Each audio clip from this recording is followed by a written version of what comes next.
Assalamualaikum warahmatullahi wabarakatuh. Teman-teman yang sama dirahmati dan dimuliakan Allah, pernahkah kita mendengar sebuah hadis yang menjelaskan kepada kita bahwa siapa orang di antara kita yang ketika dia menyempurnakan wudhunya, kemudian dia membaca doa setelah wudhu, maka Allah Subhanahu wa Ta'ala akan mempersilahkan dirinya untuk memilih 8 pintu masuk ke surganya Allah Subhanahu wa Ta'ala. Artinya 8 pintu itu dia boleh pilih salah satu dari 8 pintu untuk masuk tembus ke dalam surganya Allah Subhanahu wa Ta'ala.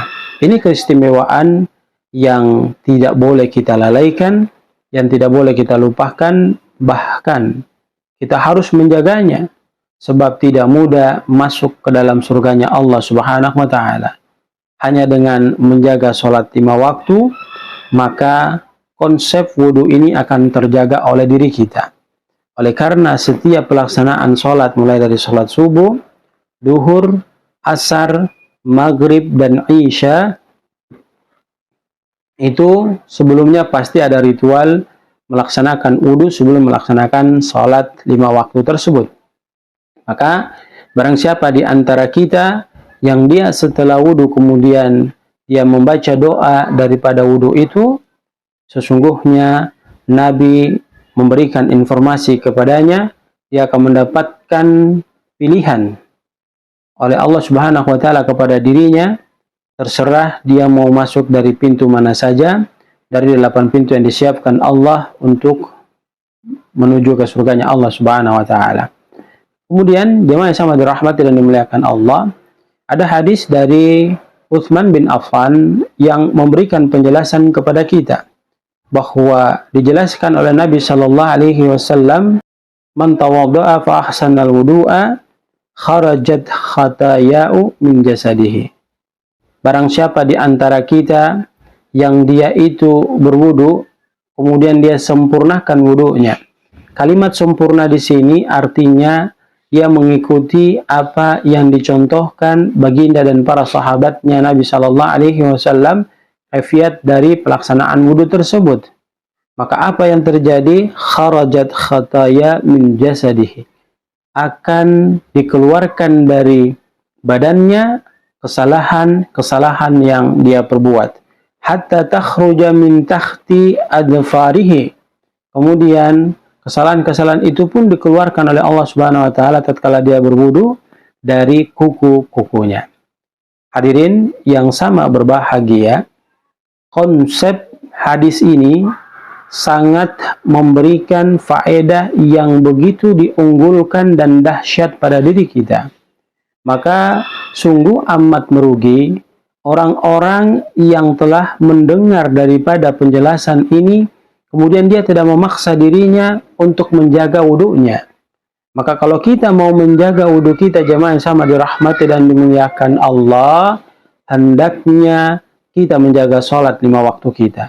Sebab siapa orang di antara kita yang dia menjaga sholat 5 waktu, maka otomatis dari subuh, duhur, asar, maghrib, dan isya, sebelum melaksanakan kelima waktu tersebut dalam pelaksanaan ibadah sholat, maka terlebih dahulu dia diperintahkan untuk berwudu sebelum melaksanakan ibadah sholat 5 waktu itu.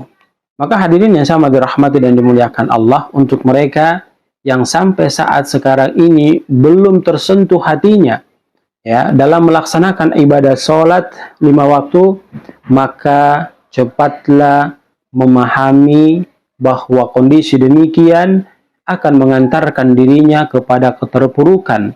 Sebab kita pahami secara umum hadis Nabi Shallallahu Alaihi Wasallam yang memberikan gambaran kepada kita amalan yang nanti pertama kali dihisab di hadapan Allah adalah salat dari setiap hamba Allah Subhanahu wa Ta'ala. Kalau dia baik, maka baik pula semua amalannya. Kalau dia buruk, maka buruk pula semua amalannya. Itulah konsekuensi dari ibadah salat yang kita kerjakan, dan Allah memberikan ganjaran yang begitu mulia kepada pelakunya. Sehingga salat ini tidak boleh kita abaikan, salat ini tidak boleh kita tunda-tunda, apalagi kita tinggalkan.